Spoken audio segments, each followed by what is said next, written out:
Selamat sore para sahabat sehat. Jumpa kembali dengan saya, Dr. Pua dari Kota Malang.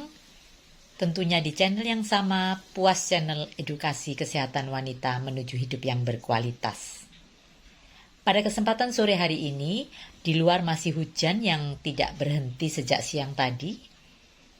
Kita mau bincang-bincang untuk sesuatu yang banyak ditanyakan kepada saya sebagai dokter spesialis kebidanan dan kandungan, yaitu mengenai proses melahirkan normal pasca operasi sesar.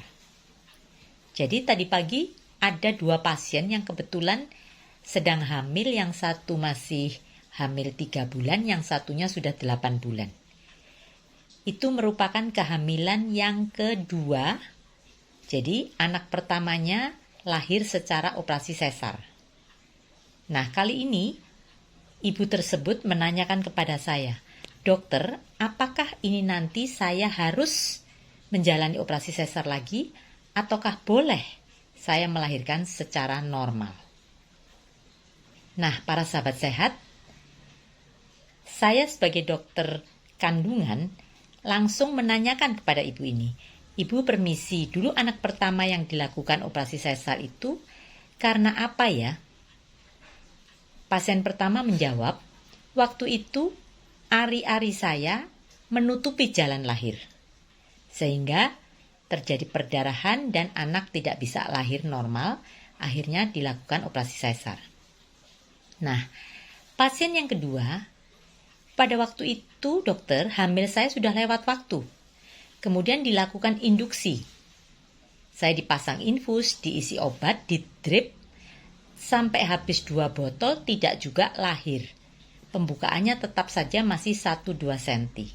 Sehingga diputuskan untuk operasi sesar." Nah, para sahabat sehat, dari kedua kasus ini jelas terlihat bahwa indikasi daripada ibu ini tidak mutlak. Bukan karena panggul atau pinggul sempit, tapi karena indikasi ibu di mana yang pertama tadi jalan lahirnya tertutup ari-ari sehingga tidak bisa lahir normal. Yang kedua, indikasinya karena indikasi bayi karena hamilnya lewat waktu, atas pertimbangan dokter sudah cukup matang bahkan ketuaan di induksi, tapi tidak berhasil. Nah, para sahabat sehat, tadi saya jelaskan kepada kedua ibu ini bahwa untuk yang ini, karena anak yang pertama yang satu sudah 7 tahun, sedangkan pasien yang satunya anaknya sudah umur 5 tahun, jadi saya katakan boleh mencoba untuk istilahnya trial of scar, artinya mencoba persalinan normal pasca operasi sesar. Jadi seperti dalam tayangan saya yang lalu, saya sudah pernah menjelaskan apa saja yang boleh untuk dicoba melahirkan secara normal pasca operasi sesar. Kemudian saya juga menjelaskan tentang syarat-syaratnya. Hal prinsip yang perlu saya tekankan tadi di depan pasien adalah kita berusaha ya. Jadi kita berusaha, belum tentu berhasil memang, tapi kita berusaha. Dan usahanya itu harus dicobanya tidak boleh di rumah, tidak boleh di rumah bidan atau di puskesmas, tapi harus di rumah sakit. Di rumah sakit yang memang mempunyai fasilitas cukup lengkap sampai dengan operasi sesar. Karena kalau sampai terjadi kegagalan di dalam trial, namanya trial ya, mencoba ya. Kalau sampai terjadi kegagalan, kita bisa cepat dalam waktu 30 menit begitu sudah bisa dilaksanakan operasi sesar. Kalau sampai terjadi gawat janin ataupun gawat ibu. Nah, kemudian langsung salah satu daripada pasien tadi menyatakan, "Dokter, nggak risiko ya?" Saya katakan semua persalinan, baik itu lahir normal ataupun lahir secara sesar, tetap ada risiko. Yang dimaksud risiko adalah kegagalan. Contoh ini tadi ya, kalau dia bekas sesar, mencoba untuk lahir normal, katakanlah pembukaannya maju nih, sampai pembukaan mungkin 7 cm, nah kurang sedikit kan, sampai dengan 10. Nah, kalau sampai macet, pembukaannya nggak tambah lagi. Kalau dia bukan bekas sesar kan bisa kita lakukan induksi. percepatan persalinan dengan cara induksi.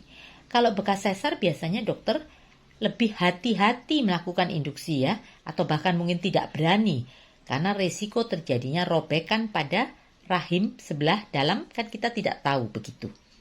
Tapi sekali lagi, semua itu tidak usah membuat kita jadi takut. Wah, kalau gitu daripada resiko kalau namanya bekas sesar, udah sesar aja. Karena sekali lagi, bagi pasangan yang menghendaki anak jumlahnya cukup banyak ya, kalau dia menjalani operasi sesar, 1 sesar, 2 sesar, 3 sesar, biasanya dokter sudah menyarankan untuk stop ya. Karena tetap ada resikonya. Jadi seperti kemarin saya melakukan operasi sesar pada seorang pasien anak keempat. Jadi 1, 2, 3 sesar. Nah, pada waktu sesar yang ketiga itu dipasang alat KB IUD. Nah, ternyata gagal ya. Jadi bukan berarti kalau sudah pakai IUD pasti berhasil tidak bisa hamil begitu. Karena kebesaran Tuhan bisa saja masih gagal. Jadi akhirnya ini sesar yang keempat. Dan ibu beserta suaminya mantap dilakukan sekaligus operasi tutup hamil, sterilisasi, tubektomi. Jadi sesar yang keempat langsung steril. Nah, beda cerita kalau melahirkan normal sampai dengan anak kelima, keenam, walaupun tetap ada resiko ya. Resiko kalau terlalu banyak anak, resiko perdarahan dan sebagainya. Tapi dokter mungkin tidak terlalu ketat memberikan warning begitu dibandingkan dengan yang menjalani operasi sesar. Nah, para bunda sekalian yang saat ini sedang hamil dan kebetulan ini anak kedua atau ketiga dan bekas yang lalu itu adalah operasi sesar, harus konsultasi yang bagus dengan dokter Anda. Apakah yang kali ini boleh melahirkan secara normal? Ya, seperti tadi saya contohkan 2 pasien saya tadi, keduanya saya sarankan boleh ibu kalau mau mencoba normal, ayo kita sama-sama berjuang. Karena indikasi yang lalu itu bukan indikasi mutlak, tapi indikasi relatif. Karena sekali lagi ada penyulit pada saat itu pada jalan lahir ataupun pada kondisi bayinya. Nah, para bunda yang saya kasihi yang selalu setia mengikuti channel saya, selalu saya katakan kalau pasien menanyakan, dokter bagus mana sih sebetulnya? Bagus mana operasi sesar atau persalinan normal? Jujur saya katakan, saya menjadi dokter kandungan sudah lebih daripada 20 tahun, itu saya pro normal. Tapi bukan berarti bonek bahwa semua harus normal. Dipaksakan begitu, walaupun sulit, walaupun ada komplikasi, ya nggak boleh. Tetap saya katakan keduanya bagus, tergantung indikasinya. Jadi contoh tadi ini yang bekas sesar, saya pun masih berani untuk mencoba melahirkan secara normal. Nanti di akhir tayangan daripada channel kali ini ya, mengenai bolehkah melahirkan normal pasca operasi sesar, itu saya sempat izin kepada pasien yang baru melahirkan minggu yang lalu sebagai testimoni untuk meyakinkan para sahabat sehat bahwa boleh melahirkan normal. Jadi dia seorang ibu yang berhasil melahirkan normal pasca operasi sesar.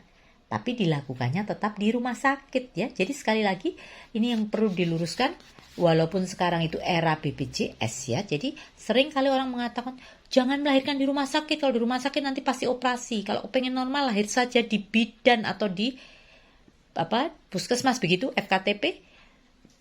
Tidak betul. Ke rumah sakit pun belum tentu dilakukan operasi sesar, tergantung indikasinya.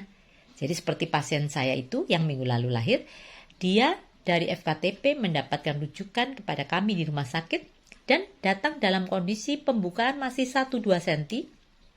Kebetulan ketubannya juga sudah mulai merembes, jadi sudah pecah walaupun tidak habis begitu. Tapi ternyata kontraksinya bagus. Evaluasi 4 jam maju pesat. Dari pembukaan 2 jadi pembukaan 6. Kemudian 4 jam kemudian lahir normal. Jadi sekali lagi boleh ya. Jadi tidak mengharuskan sekali sesar, pasti sesar seterusnya. Masih ada celah untuk kita mencoba asal indikasinya tidak mutlak. Yang dimaksud mutlak salah satunya adalah masalah panggul sempit seperti saya jelaskan di channel yang lalu. Cukup jelas para sahabat sehat, sekali lagi untuk Anda yang saat ini sedang hamil dengan bekas sesar, jangan galau. Konsultasilah kepada dokter Anda. Masih ada celah untuk berupaya melahirkan secara normal. supaya dalam persalinan berikutnya pun bisa melahirkan secara normal dan bisa tercapai cita-cita Anda, suami istri yang menghendaki punya anak lebih daripada 3, ya, begitu ya. Jadi berikut kita dengarkan testimoni daripada salah seorang pasien saya yang berhasil melahirkan normal. Salam sehat dari saya. Bersyukur pagi hari ini kita bertemu dengan Ibu Kumala Dewi dari Desa Bululawang, Kabupaten Malang yang berhasil melahirkan normal walaupun anak pertamanya itu lahir dengan sesar. Bagaimana Bu Kumala kondisinya pagi ini? Alhamdulillah sekarang udah sehat, udah normal semuanya, udah senang. Iya, kesan-kesannya berhasil lahir normal itu bagaimana? Senang. Walaupun yang pertama dulu sesar ya. Ya. Jadi, bentar. Laki-laki? Iya. Oke, masih pengen nambah berapa lagi? Itu anak pertamanya ya, yang anak pertamanya yang bekas sesar tapi sudah 5 tahun ya, Dek? Iya, 5 tahun. Sekarang sudah 5 tahun dan ini berhasil lahir normal, betul-betul bersyukur ya. Nanti jangan lupa KB ya setelah selesai selapan ya, 40 hari KB yang efektif, salah satunya boleh pilih IUD atau implan ya, tapi yang bukan hormonal IUD ya. Ya. Oke, gitu aja, selalu sehat, jangan lupa ASI eksklusif ya, full ASI. Jadi tidak boleh diberi tambahan apapun sampai dia berusia 6 bulan ya.